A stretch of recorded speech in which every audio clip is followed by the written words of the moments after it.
Welcome all the artists of the issue 4 of Al-Tiba9 magazine. Here is the talk about your work, about your project. So I welcome you again to this journey that's called Al-Tiba9 that got all of us in such disconnecting but also connecting moment. Thank you for being so creative and make this possible. Would love to have your presentation, talk about your work, briefly introduce yourself to our network. And here we have the cover. It features the Korean artist and Berlin-based Aun Sancho. So I would say hello to Aun. Hi. Hello. Hello. Hi. So here you are one of the featured artists and also featured on the cover. Could you a little bit talk about the featured work on issue 4? This work is about actually the analog photographic the formats, and then I collected some of the formats, and then I exposed at once, and then I try to measure from point to point, and to make another definition of formats. And yeah, this is how it looks. And then yeah, it started with the question how to define a photographic format. It's fully reconstructed way, and my idea was actually the measurement of the new constructed the format is actually the new formats of as photographic formats. Yeah, So this analog is photographic project. Yes, it's actually the photograph. It started with the photographic project, and then I draw the lines. Well, this what you see, the lines is actually the measurements of point to another points, and yeah, so. Great. We will talk about the process a little bit with more details when we get to your article. And as you see here is the issue 4, and is the issue of April 2020. And here we have the list of the artists that featured on an interview, edition 4 of Al-Tiba9 Contemporary Art. Then when we go inside here, we will have the inner cover that features one of the photographs shooted in Algeria while presenting the fashion design section of Al-Tiba9 and featuring the artist Sasha Frolova. The credit is the explanation of the magazine of issue 4. Here you have all the codes and ISSN for the print and the digital. The magazine is published by Al-Tiba9 Contemporary Art, and Mohammed bin Hajj, myself, curator and the director of Al-Tiba9. And here we copyrighted operation distribution by Al-Tiba9. We have special thanks for the people that supported us and had this magazine released during the lockdown. Juan Carlos Mayayo, which is our accountant, Daniela Rakova, that helped us on all making this magazine work with you, and Jonathan Aaron, 2 designers with us. Published in April 2020, located in Barcelona and printed in London. I will right now stop here and welcome Mariam Sadat, Iranian artist based in the US. Hello. Hi. Could you tell us a little bit about yourself, about your research, and also about what you do, and especially with this featured project in the magazine? Yeah, I'm Mariam Saad Amir Waghafi. I'm originally from Iran. I moved to US in 2015 for going to the graduate school, and after that I graduated, I stay here. Right now I teach at the University of Arkansas. My recent work and the work that you see in Al-Tiba9 magazine, I can describe it. I can start with one sentence that my work is autobiographical, that is gender-based and is related to me, my nationality, my political point of view, and my gender. The reason that I start using sport imagery is that I feel that sport imagery is like a vehicle for me to talk about the issue that I think about it, and the similarity that I see between artists and athletics. Because I'm fan of, I mean, most of the sports, but I'm just a viewer. I'm not good at any of these sports that I pretend that I'm good at it. And the thing is that the reason that I start using is maybe when people think about the artists and athletes, they don't feel that they have a similarity. But I just start thinking and noticing that in both of them, we can see the effects of politics, nationality, gender in both of them, and how it will affect on artists and, I mean, athletics works, and it will affect on their future. And specifically sport imagery, I start to have a humor on that, and keep the humor in my work by having like I can call it fake news as a fake imagery, that I was, for example, the best gymnast. Yes. And yeah, I think that's a good starting point. What is something challenging about making your work, or also what are the difficulties for you, for example, of exhibiting your work, and dealing with gender at the same time? Yeah, I mean, the thing is that I like to describe it in a way that at the same time, gender, political, and nationality, I feel that they are together for me.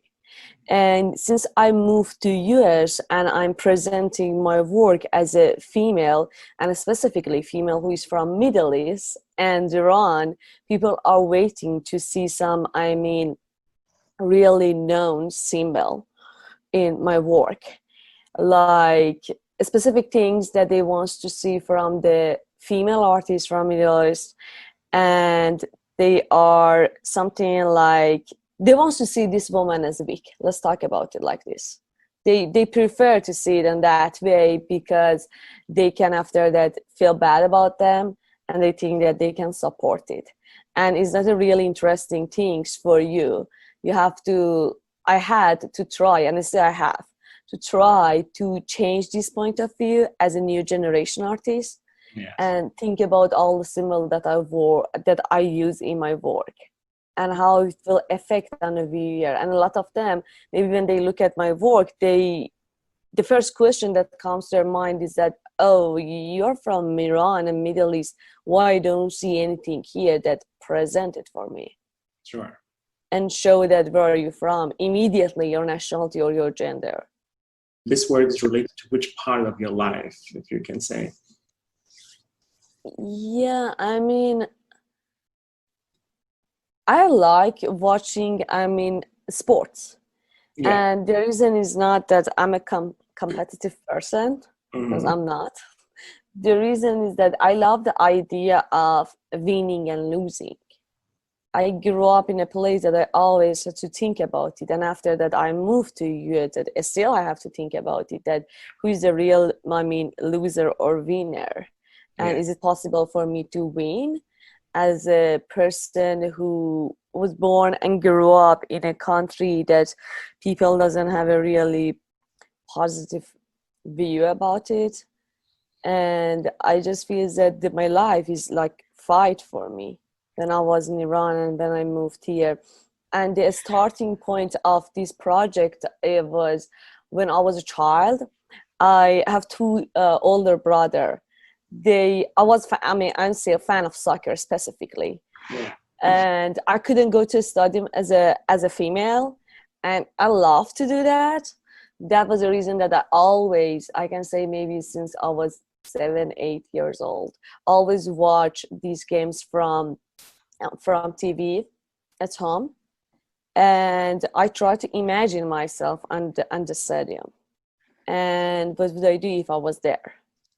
And I feel that it was a starting point for me to imagine myself on that situation, that place, and how I can play with this imagination. And again, like a fake images that I create in my mind. That's the reason that I'm being forbidden to go to study, which is, I mean, directly related to my gender. Yes. And after that, I moved here. I had to fight to present myself and show that, okay, I'm not a weird person in US. I had to fight toward the people who who put me in a specific category based on my nationality.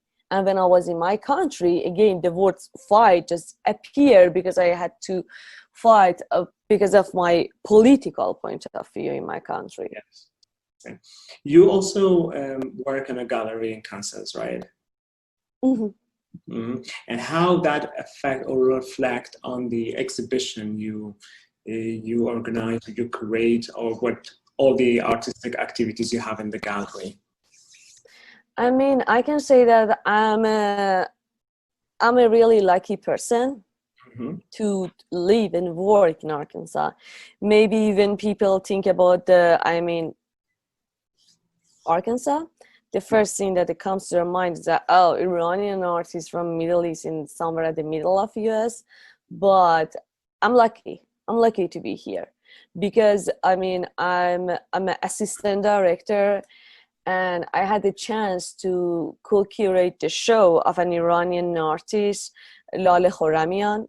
That was great experience for me.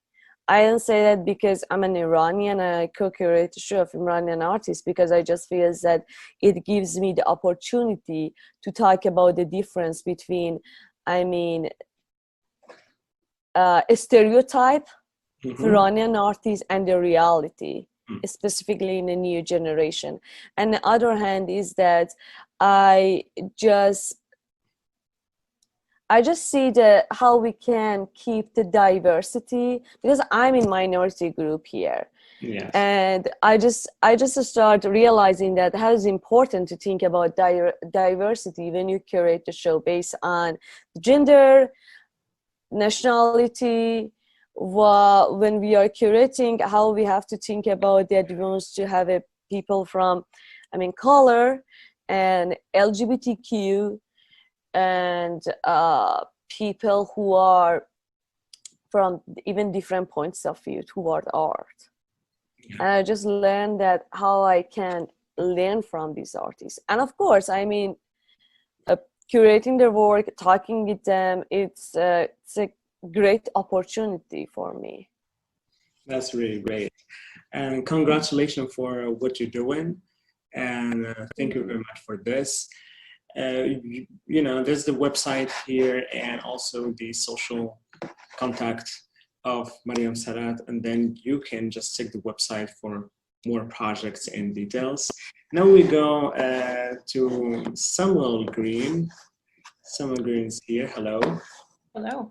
Thanks for having me. Hello. How are you doing? Hi. Good. How are you? I'm very good. Thank you. Good. Tell us about your universe.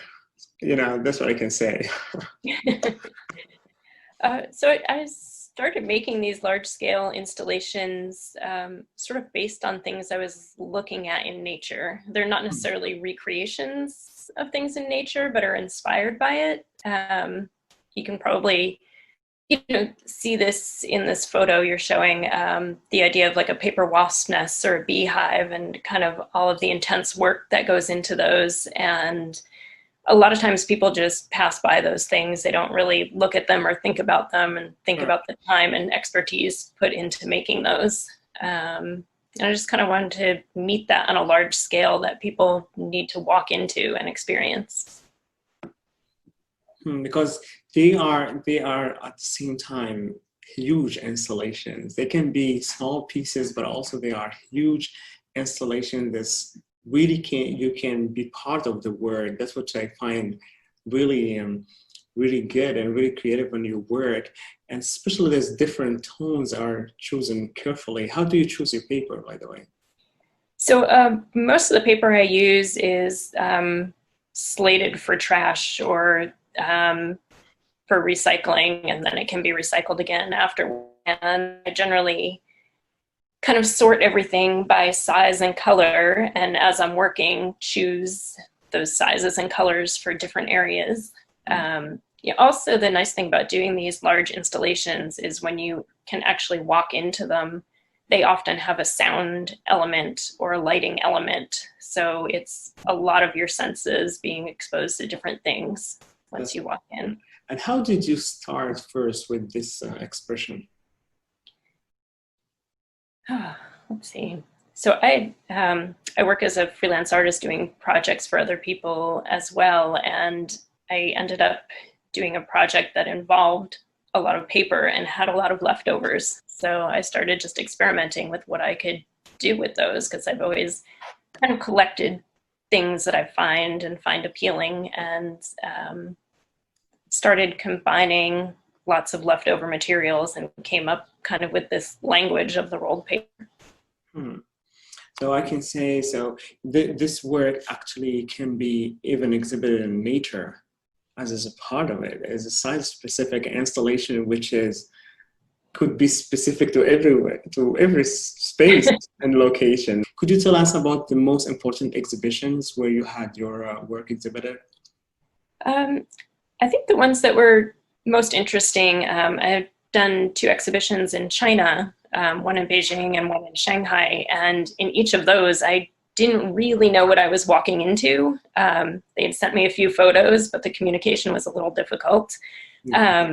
So coming there and just having to look at the space and imagine what was going to happen and make it happen pretty quickly on site, I think was challenging, but it also made me look at things in a different way and solve problems in a way that I wouldn't do it in my studio, where I had, extra time to really look at things and develop a system and an idea. It was a little different, but really fun to react to the architecture of those spaces. Do people interact with your installations differently in China than the US? Oddly, I think there's a similar reaction, and that's one of the things that I like about these installations. Anyone can come to them, and I don't write a lot about them, and I don't really speak about them when people walk into them. I like them to bring their own stories to it and their own ideas.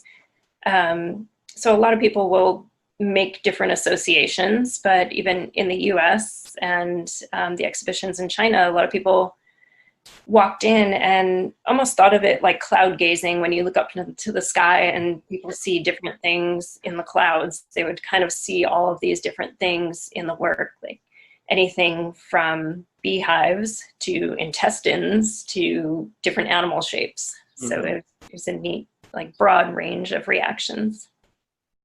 That's great. I'm very curious actually to see how people interact with your installation in the Arab cultural environment. I'm really curious about it. I know that something is sure for the Arab culture, and especially people from Algeria, if I say, they are very curious, especially when it comes to site-specific installations. So it's one of the work that really intrigued me as an Algerian. So because it's very fragile at the same time, but it's very high-level aesthetic.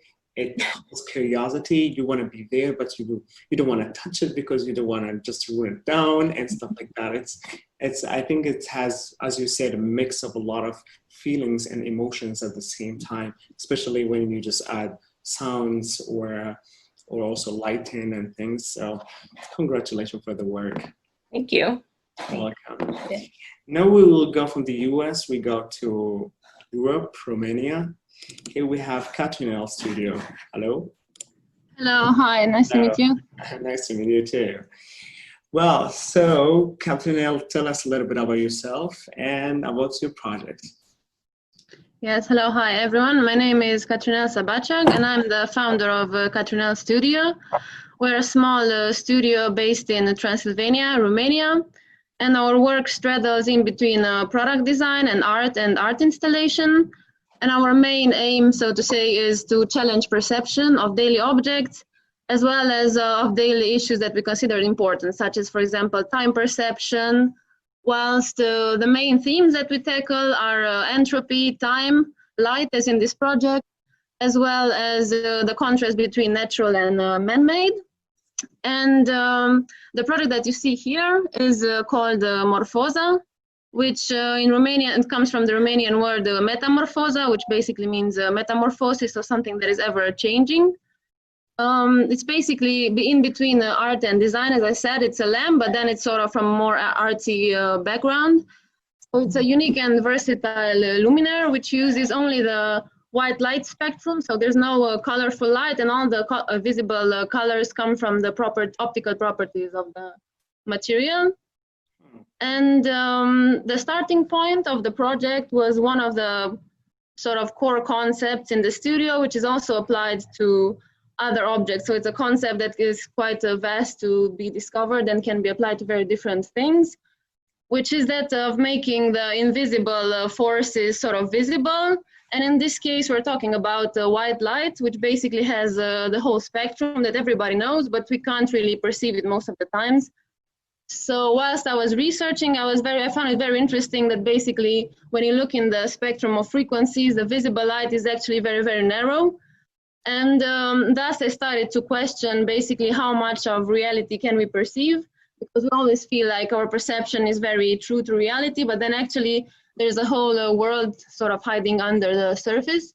So basically all the colors that you see there come from different filters, and the filters are interchangeable in the lamp. So you have with one lamp, you have around 6 different filters. So the idea was also to create a lamp which was very adaptable to our moods and was sort of as versatile as we are, if you want to say that. And the interesting part is that when you take the filters out, basically they're all transparent materials. So all the colors come from processes, optical processes like birefringence and light refraction, and as well as change filters, and also sort of rotate the front filter, which also changes the color in the knob you see there, which also changes the color and also dims the light. So basically, you can have a super strong light for like reading and stuff, and then you can also have a more dim one. And yeah, so for example, what I wanted to say about sort of questioning the, say, nature of reality is that what I found interesting is that people, when they see the images, they don't realize that the filters are actually transparent. And when we presented them in exhibition, for example, at Dutch Design Week, everybody has sort of had this wow effect. When you take them out, they're transparent. And some of them, for example, in the top pictures here on the right, it's actually just cellophane. So people were very surprised by this. And then it sort of also made them kind of question sort of what we see as valuable and what we see as, let's say, discardable or just daily trash, or thought it's some kind of crystal or things like that. So that was also. And how big are your sculptures? How big is the lamp? The one that is now on the screen, this one is around 60 centimeters. Mm-hmm. And the one before, so basically there's 2 versions. One is for a table version, and the other one is for the lamp, for the wall version. Mm. But then now we recently also got some special commissions, like someone who wanted a 1-meter piece. So we're also doing custom sized pieces. Good, good. And what else do you create? What are you working on your studio right now? Right now, we're still finishing up Morphosa, and we're also started working on an alternative clock, which is not online yet. It's still in the making, because all of these projects that we do usually take a lot of time and are quite experimental, and there's a lot of material exploration required. So basically, the alternative clock is sort of a way of telling using different changes in materials. For example, there's Urma, which you can see on my website, which sort of leaves a trace as time passes by. Mm-hmm. So the idea is to change the focus from, sort of productivity-oriented clocks to a more natural and sort of integrated time. And the one that we're making now is using a magnetism, which is again sort of a way to visualize something that normally you can't see, let's say magnetic fields and stuff like that. And this is sort of also in the theme of making the invisible visible. Sorry. Thank you for this presentation. Very interesting project. Very interesting project. Thanks very much for the feature. It was Welcome. great collaboration. Oh, my pleasure. Now we go back to Aun Sancho for her project that featured on the cover.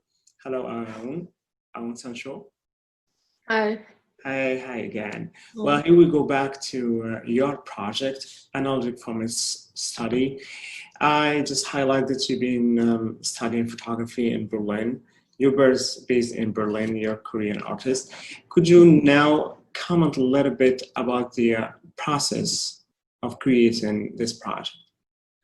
Well, it's actually a long process. I was kind of confronted with the many technical problems at the time, because I was really struggling with the what kind of project I wanted to do at the time. And then I was curious about like why many my students is concerned about like very specific formats, like a 6x6 format or 24:36. But there are like many types of such formats at the time.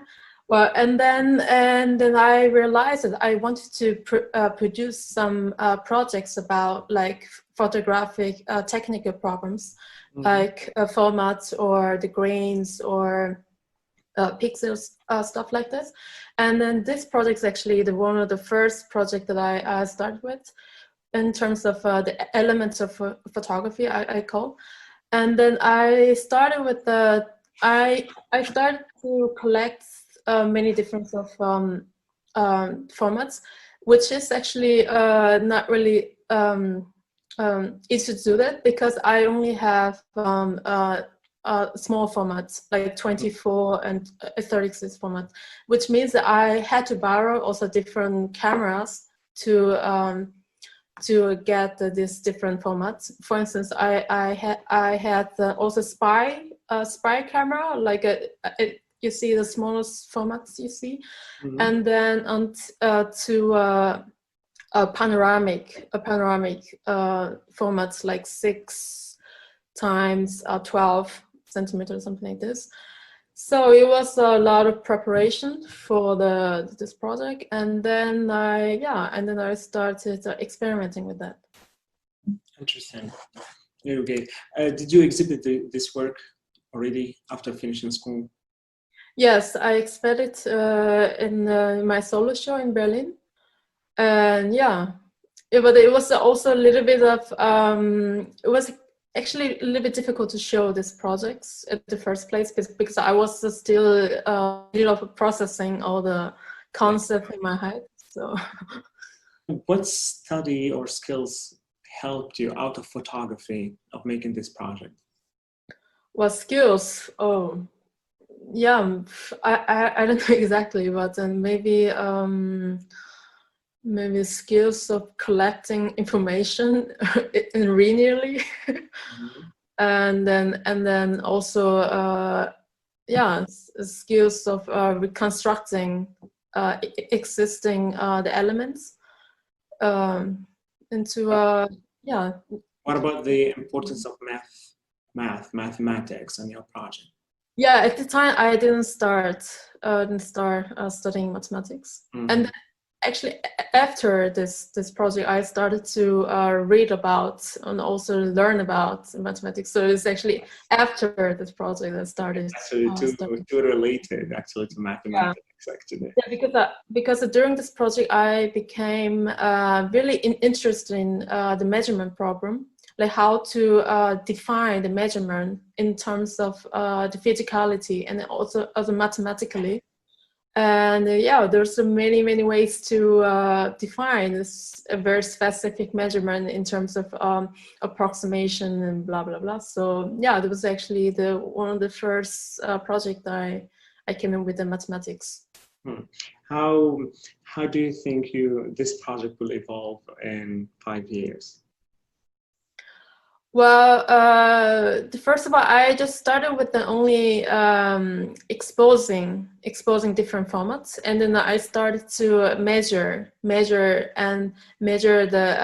reconstructed formats, and to redefine define the formats at the relief, and then And then I actually want to explore more ideas of standard, because it's actually it has a lot of influence by the idea of standard, also through industrialized the concept and how certain formats survive and the other formats just disappear. Mm-hmm. So it has this, I at the time also I had this idea of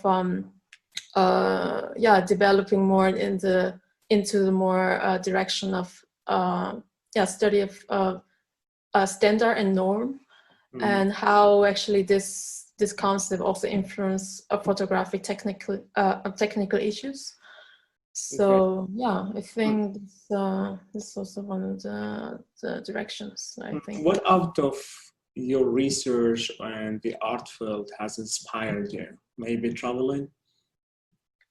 Yes, also. And then I had first a chance to explore a zero artist.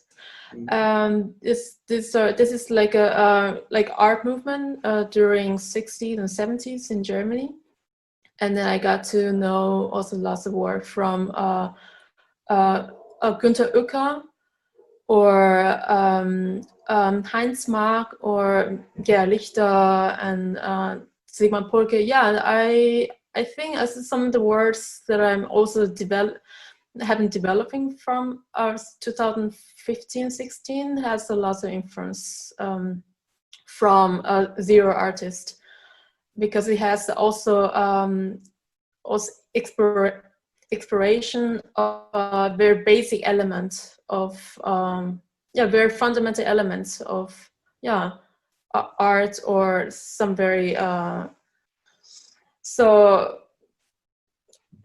light from photography or art or the social phenomenon. So I think this this is one of the. Are you working in a new project right now? I'm in the middle of experimenting with the pesticide projects. Mm-hmm. So it's really middle of processing. So it's. Would we know a little bit more about it? Maybe too early to talk about, but I'm experimenting with a very stinky substance. That's what I can tell you right now. Okay, great. Well, we will have more information when it comes to light. Yeah. Well, thank you, Sancho. Thank you for your time, and we are very proud to feature you on the cover. Yeah, but thank you so much for. You're welcome. And well, now we will go to painting. We go to New York, and then here we have Susana Aldanondo. Hello. Hi, Mohammed. Hi, everyone. Hello. Thank you for your engagement with Atiba. Thank you for your energy. And thank you. Everything. Thank you for your support as well. I appreciate it. I very appreciate it. Let us a little bit know about your abstract painting. Yes, thank you, Mohammed, for including me in this conversation. And thank you to all the other artists here and part of the magazine. I am so honored to be part of this, and I'm so happy to be here talking with all of you. So yeah, I'm an abstract expressionist artist based in New York City. And my work is, there's so many aspects to my work, but I like to focus on exploring the synchronicity of life and the chaos in life that we all go through at different points of our lives. And my paintings are an abstraction of my perspective on that chaos we find in life, and trying to find the positives out of the chaos that sometimes conceals things or lessons that we have to learn, or different roads that we take different ways of seeing certain situations that sometimes are hard to see because we are in the midst of whatever's going on in life and we're missing out on the details. Just like some of the other artists were just saying, you know, sometimes we go through life and we don't stop and try to see what's there and what detail should we be focusing on and admiring the beauty of the moment, even if it is a dark moment, even if it is something that doesn't seem like offers beauty and opportunity. There's usually something hiding there for us to find. And so I try to, through my abstraction, talk about that, and I give my painting certain titles to guide the viewer into thinking of what inspired me to make certain paintings. But there's also that beauty in abstract expressionism that you are free to feel whatever you feel when seeing the painting. But through the titles, I try to guide the viewer into what inspired me. While talking about freedom, I Yes. can say also you find the freedom not only in the relationship between identity and spirituality, but also you have a deep relationship of a freedom between you and the rain, which makes you the artist in the rain. That's very important on rainy days in New York City. If you walk down Brooklyn Bridge, so Susanna is the one painting over there. Tell us a little bit of this relationship. So yeah, it's raining now, so I should be painting. Exactly, yes.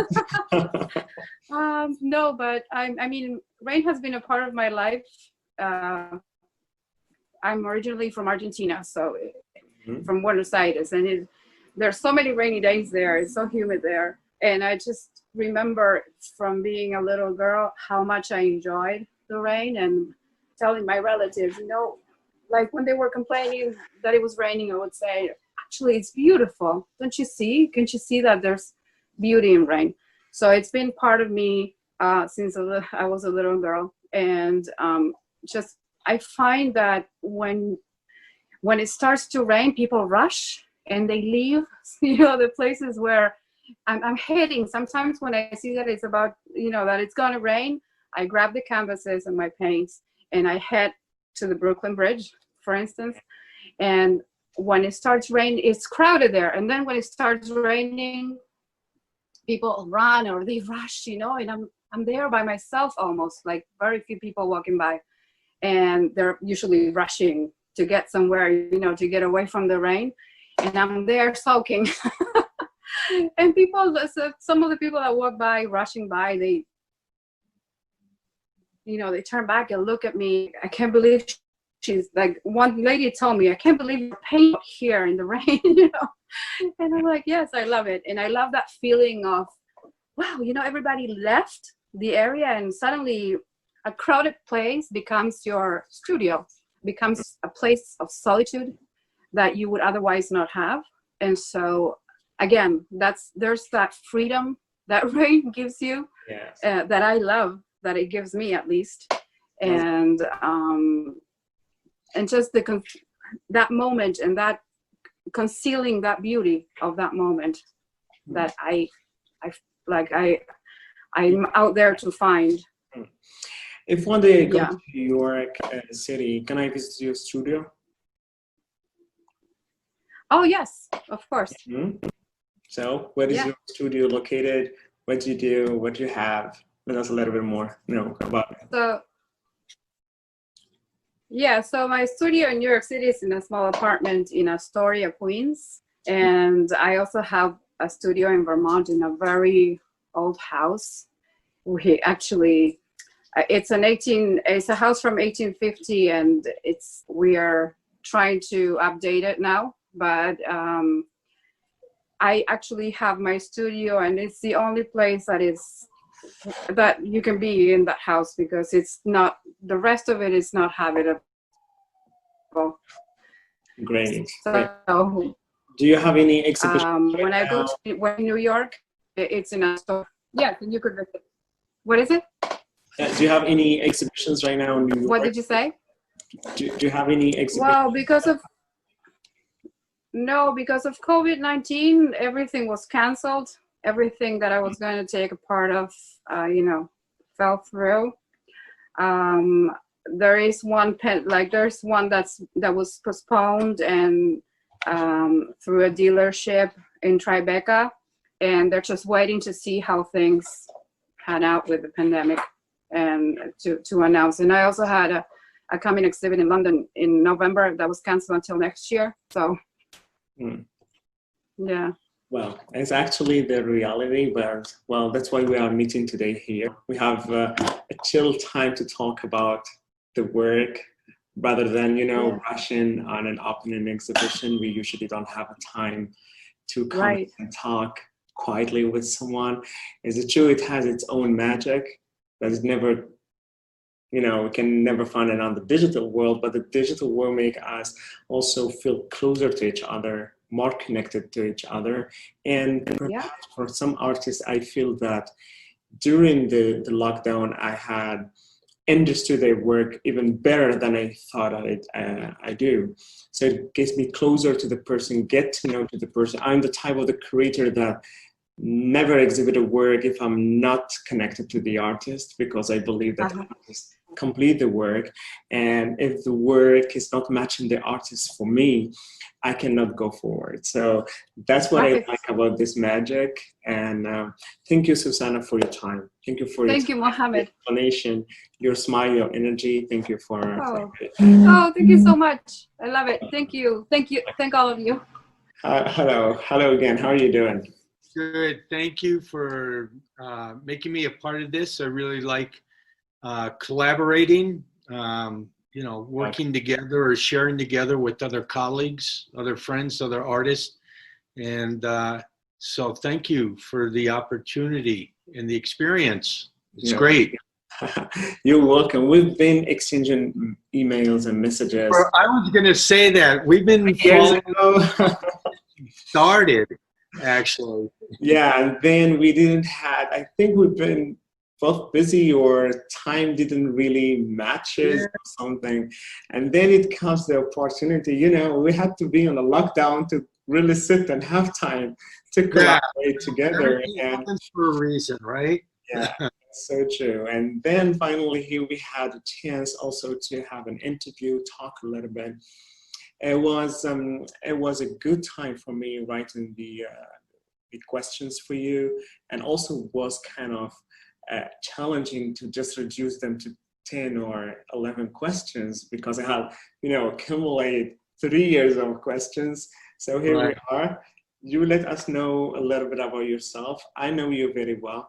So introduce yourself to our viewer and talk a little bit about your work. Okay, well, I'm based in Mexico City. I'm originally from Los Angeles, but I've been in Mexico for almost my whole life. So I just kind of did the reverse thing, Chicano for Chilango, just meaning that, I was from East LA and I ended up in Mexico City. And so this is where my formation actually took place. I did some studying in the US early, when I think I was 20 or 21, and I ended up in Mexico when I was like 22. So I've been here ever since. And kind of like Myra, it's this thing, people won't tag you all the time. And I keep trying to tell people, well, I'm just an artist based in Mexico City. I hate the niche kind of thing. Oh, you're a Mexican artist, or you're an Iranian artist, or you're an artist from Romania, and how come your work doesn't represent your background? Well, it doesn't have to be. That's just where we're based. And so I think, I like to think in terms of being more international. And my work, the ones that we're working on here now, these works I actually did like 8 years ago, and was based on a series of gang tats and how a subculture was taking over the everyday culture. Nobody realized what was going on. You'd see these people in the metro and on a bus, and and everything. Oh, really cool tats, and nobody understands these designs about, because they're not they're not design orientated. They're alphanumerical or they're symbolic pictorial. And one of the reasons I went to this focus is because the evolution of my work has always been about our humanity or our interaction as people on the planet. So I kind of like to play pictorial detective in analyzing how we are, because I think symbols and icons are very universal. You may not acknowledge them right away, but you understand what they are. You could be in France or Uzbekistan or China or Chile or Argentina or, you know, Mexico, and a crown, which is one of the images here, is a crown, and it's very symbolic of many things. Or a shoe. You know, I like working with ordinary everyday objects as well, you know, what they call cotidiano, you know, and so those everyday objects, kind of turning them into universally recognized iconic imagery. That's a bit of a trick, you know, taking a pencil and making a pencil something very universal. But again, these images, these black and white ones, I was kind of breaking away from all the color work I was doing and just focusing on kind of like reverse drawing. It was kind of almost like drawing as negatives. Instead of drawing with black on white, I was working on black backgrounds and painting in with white. But it's just not black and white. There are all these shades of grays and nuances happening. And I don't know, it's, and I like being cynical. So this piece that you're looking at now, it's these two bobblehead figures who kind of represent very middle America, kind of funny, you know, iconographic imagery. But these are people living in middle America, and their mailbox says the Joneses. They could be anybody, but they're full of gang tats. You know, they're totally hidden within the everyday culture and society. There's even like a Santa Claus reindeer on the top of the roof, like making them the most normal people you would think they are. But when you start reading all the tats that are involved in them, even their dog is tatted out. You know, so it's like, you know, you never know who your neighbors are. It's true. You never know. That's so true. Here we go to some colorful expressions. Yeah, okay. Well, again, this is looking at my cynical view about life. This image comes from a series called Honey, I'm Home, which is based on a TV series called I Love Lucy. And Lucy was married to a band leader called Ricky Ricardo, who was a Cuban son band player. And Ricky would come home every day and say, honey, I'm home. And it became a very American cliche in the 60s and 70s. Like, you know, everything would be okay. He's coming home from work. And of course, it was a total disaster in the house. So this painting is titled Good Housekeeping, which is kind of another cliche coming from American middle-class values about, you know, the woman in the house and everything's in order. So when I'm trying to project here through my Frank Zappa sense of humor, where everything is valid and nothing is sacred, you know, the guy is totally disinterested. You know, he just wants to be fed. And of course, in the casserole, she's serving up the house, the car, the dog. You know, he's got his ray gun pointed at the kid who he doesn't really want to be involved with. He just wants to be fed. And in the background, there's an atomic bomb going off. And it doesn't care that, you know, there's all these things in front of him. He's just totally focused on one thing. You know, I'm home. I want to be fed. Thank you. No? And so that's the play on this image here. you know, just a lot of internalization also, you know, my own personal internalization, how I see ourselves as conducting ourselves as human beings on this planet. Now here is very controversial. Ah, okay, yes. Well, this is another based on series with the gang tattoos, and this was a diptych. It was 2 panels. And so again, as I say, all this internalization, of course, the background is based on like a typical Mexican folklore painting, which you would call a retablo. And retablos were religious paintings that would have like a saint or a religious icon, you know, stuck there with this this kind of iconic background of the clouds and the mountains and the power of God coming through it all. And of course, the whole thing is just turned upside down on its head. You know, if you start looking at it, you know, you see, you know, growing out of the cactuses, there's the woman's shoe on top of a nopal cactus surrounded by bullets. And this is the problem with femicide that we have here in Mexico. And now it's been going on for several years. And it's a universal problem. It's not just a problem in Mexico. Femicide is a big issue around the world. But then the whole painting is divided up into 2 elements. You have a machete over on the right-hand side, which is clearly a weapon. And then you have the ice cream cone, which is kind of like the same shape as the machete, but it's symbolic of something totally innocent, you know? So you have these 2 conflicting elements here. And of course, in the background, you have the superhero. Oh, I forget this. He's one of these first Japanese anime superheroes. I forget his name. But, you know, coming out of the background, he's going to kind of try to rescue the whole thing. And, you know, it's not going to be possible. And everything is just chaotic. And of course, there's a sheep on a skateboard. And the sheep actually has a small tattoo on its back end there. And the sheep in Catholic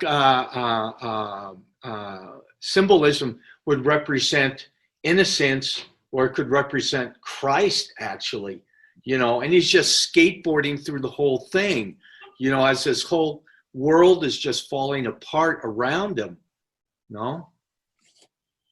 I remember during the interview, I asked you how you created this painting, some of them 8 years ago, because it has the impact on the actual, like in the present at that time. And today, with all the complexity we are having, especially this year, and especially as an American artist, so how do you think that your art will be evolved? Well, it's really funny. Just by coincidence, I had posted some things I did like 8 years ago, and they turned out to be very relevant. I don't know why, you know. You know, all of a sudden people started commenting. I posted this little tiny, it was a 20 by 20 centimeter black and white painting of a roll of toilet paper that I did 8 years ago. And so it's like a good bottle of wine. For some reason, it had to mature, and all of a sudden now it's relevant, right? And, you know, things like that. It's just coincidental. Sometimes certain things are universal, and they keep popping up, and people keep identifying with them, with what's going on at the moment in their lives or around them in their lives, you know? It's the next one. Okay, this again is from that series called Honey, I'm Home. And this painting is called Domestic Goddess. And of course, I'm totally playing up on this whole idea of putting or turning people into objects, and the total male attitude of turning women into objects, and the whole cliche of putting people up on pedestals. Well, this time the pedestals are stoves. You know, it's not so romantic. And of course, the only person, you know, and in this painting, the women here are in control, which is, and the guy who's sweating, I can't see the rest of the image here, but on the right-hand side, there's a guy, he's kind of an Atlas carrying the world on his shoulders. Woe is me. He's on, I think, the pink stove. I'd have to reduce the... yeah, it's actually on the pink stove. So, you know, and the lady in the middle is the famous Betty Page, who everybody recognizes her as an icon from the 50s and 60s. And it's kind of like a bit of a Chagall circus in the background, you know. Then we go to the next one, Paletas Betty. Paletas Betty. Okay, well, this is very cynical. The background is a painting, is an aerial scene of a city called Pátzcuaro, Michoacán. And Pátzcuaro, Michoacán in Mexico, the state of Michoacán has a very high level of gang-related narco traffickers, you know, Mexican mafia thing. And what's happening here is that even the innocence of a paleta and what these people do to order to extort the people who make ice cream, and it's very famous, Michoacan ice cream. You see Michoacan ice cream stands all through the country. And on the handle of the paleta, the stick, it says LFM. Mm-hmm. Usually you would see like a little logo of the company that makes the ice cream, yes. But this stands for La Familia Michoacana, which is a really big crime syndicate. And so even the innocence of ice cream is riddled with bullet holes. Yes. You know, there's no escaping. You know, the other word. Yeah. Yeah, everybody, we look at ice cream, the ice cream just reminds us of our childhood, of innocence, of good things, of good taste, and it's totally, you know, shot through with bullet holes. So it's, you know, where's it safe to go? And Paletas Betty, well, that's just typical name of these little carts that people put down and have Paletas Juan or Paletas Betty. And Paletas is just the shape of that ice cream, you know? Yes. Yeah. I asked you also on the interview that you lived 40 years in Mexico, and right. If you get the chance to live another 40 years in another country, and you said the Balkans or some Eastern countries. Yeah. Why this inspiration, this connection? What takes you there? Like, what takes you to the other side of the world? Well, it's really funny. It's just I started you know, doing exhibitions in Berlin and different places, and doing work in Murano. I do some glass sculpture, and things just kept taking me east. So every year, fortunately, I can't go back this year. Everything's shut down. I have a project coming up next year in Zagreb, in Croatia, and from there that will go to other places in the Balkans. But what I like about the Balkans, it reminds me of Mexico a lot. Yeah. I mean, there's just this raw energy in the creative communities to get stuff out there. There's, you know, everybody, it reminds me of Mexico 25 years ago where there weren't enough spaces for the people who wanted to get their stuff out there, and everybody, you know, but just working together and making things happen, and I just made this connection. I don't know why, you know, it's maybe it's my crazy Slavic background. Who knows? Well, Are you preparing an exhibition for this year or maybe next year? for next year, this year, everything, like all of us, everything's been canceled and it's like postponed and it's up in the air. It's, it's just a flip of a coin. Who knows which way it's going to come down. But I'm working with a couple curators and one, so the proposals have been made and we'll see what happens. Hopefully keep our fingers crossed.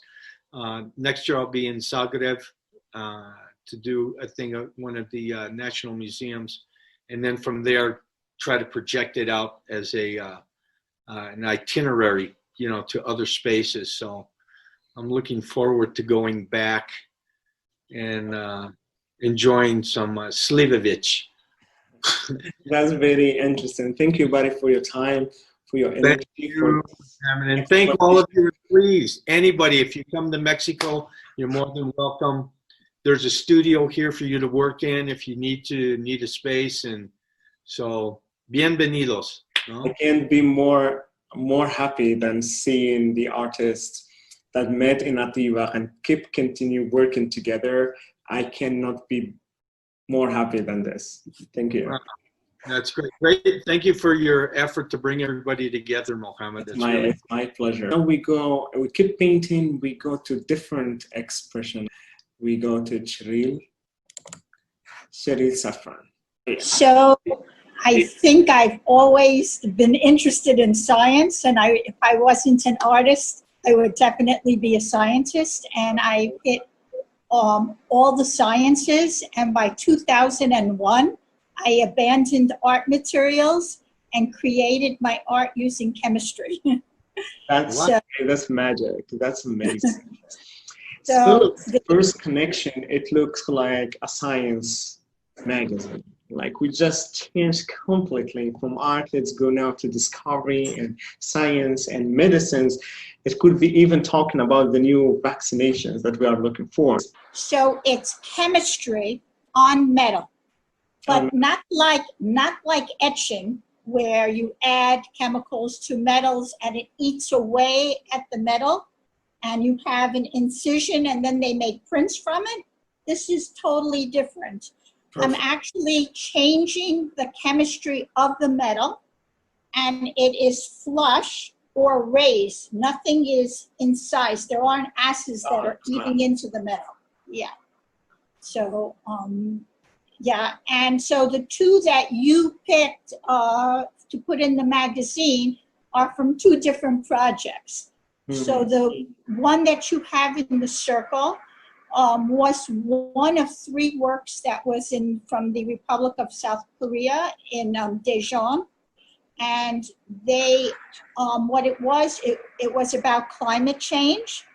Mm-hmm. And this particular work is like what it looks like normal reproduction of a particular plant. And then there's another one that if there's an excess amount of CO2, this circle becomes ovoid. And on the inside of the circle, it becomes very ovoid and squashed because of the CO2, the extra CO2. There's so many, and it becomes very condensed and overpopulated, and it changes its shape. And most people think that, CO2 is very good for plants, not so good for us. But the truth of the matter is, if there's too much CO2, it prohibits a lot of the plants from absorbing nutrients that they need. So I had this one, which you picked, which is normal, and I had another one that's extreme with too much. And in the middle, I had a large work that showed an invasive species that would take over everything because it benefits from the excess CO2. So I had this, and this was all done with chemistry. So that. Yeah, the process is so unique. I remember here featured another artist in the magazine. Let me just go back to her. It's process, like the thought is the same, the process is different. She is on painting. Here's another artist. This is chemistry, as we call the section, chemistry as art of Susanna Molastras. She's from the Netherlands. And she also like made her research, but she comes up on a process of drawings and also painting. But then here the process is you kept it like chemical 100%. So what it is her subject is biological, and a lot of my work is also biological, but my process is chemical. That's chemical. But there's also physics involved, and the reason for that is so that takes me to the second image that you put over there, and that one's Invasion 3. And if you see that black thing that's over on the left-hand side, that you see like there's, yes, that's it. That's the invader. That doesn't belong. So that's not good news. So, but anyway, the thing is that, so in Utah, they had, at University of Utah had the James L. Sorensen Molecular Biotechnology Research Center. And I did the second, third, and fourth floor. And this is on the fourth floor. And so what happens is it looks different in the morning than it looks in the evening. Because it's on metal and it's a reflective surface, what happens is as the sun, changes during the day, some of the colors change. So on some times of the day, it might have more in the reds and other times more in the blues. So I love watching. Sometimes I get lost watching. Watching how they as colors change. Yeah, I enjoy watching it. Yeah. That's amazing. And how do you exhibit your work? So right now I'm in 2 exhibits that one of them just reopened because they were both closed. They're both supposed to be over, but thankfully they are extending. So the one in Brooklyn at the Wass Center, Williamsburg Art and Historical Center, that's currently open now and it closes August 30th. But the one in Midtown Manhattan, so the Weill Cornell Center, it's a hospital and it's a medical school. And so they have the hospital and medical school serve, they share a library, and my work is in that space. So that's closed. That's very, very interesting. I see that you've been exhibiting your work all over the world, and also in Korea, you have it all over the world. How the viewer really interact with this kind of a new expression, especially like when it's chemical and metals, and it's also high definition, as you can see. So how is the interaction with that? How's the feeling created when the work is exhibited? So, I mean, I even say posted that because when people are viewing it, they're viewing it in one moment. So, and my work benefits by seeing the changes.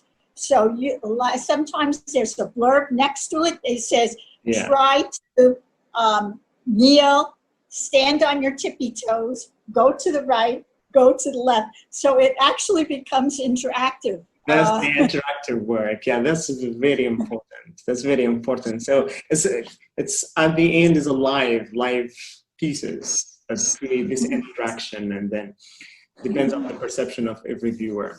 And congratulations, Cheryl, for your work. Thank you. I appreciate it. We finished right now with another artist, Berlin-based. We go for paintings. Some work totally different than what is featured on the magazine. I like that for its simplicity. And I let Kais talk about it. Hi, everybody. First of all, thank you, Mohammed, for giving me this opportunity to be part of your platform and magazine.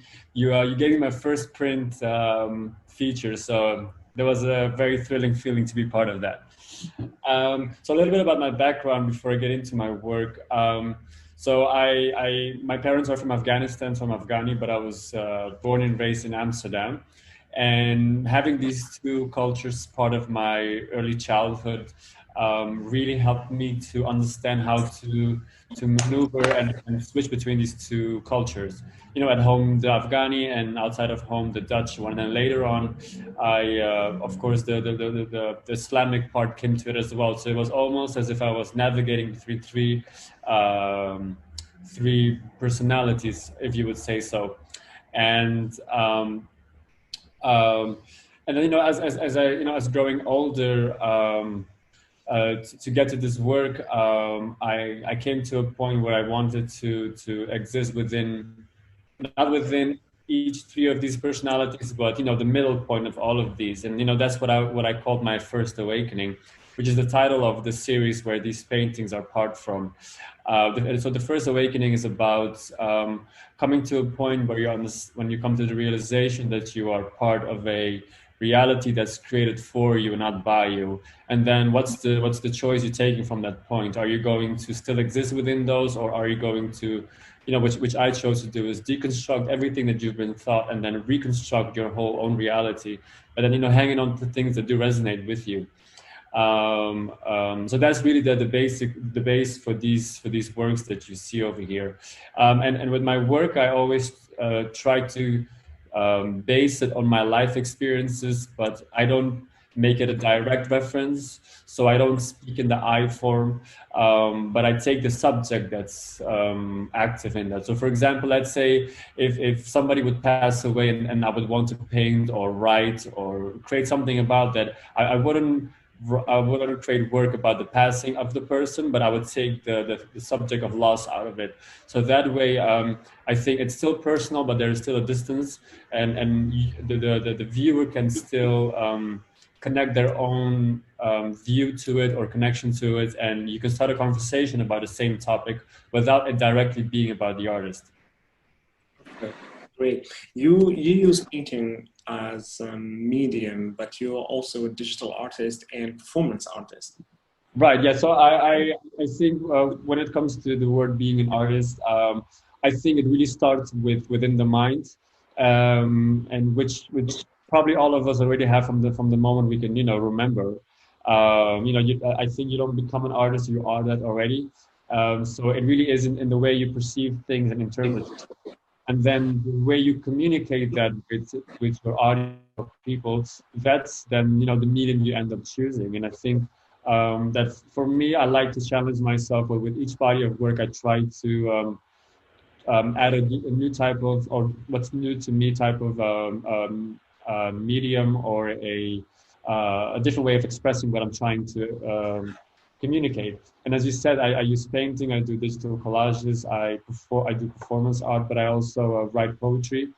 For example, with this body of work, The First Awakening, I not only did the paintings, but I also wrote poetry for each artwork, because I believe that way you not only interpret the story or the message visually, but you can also interpret it through words.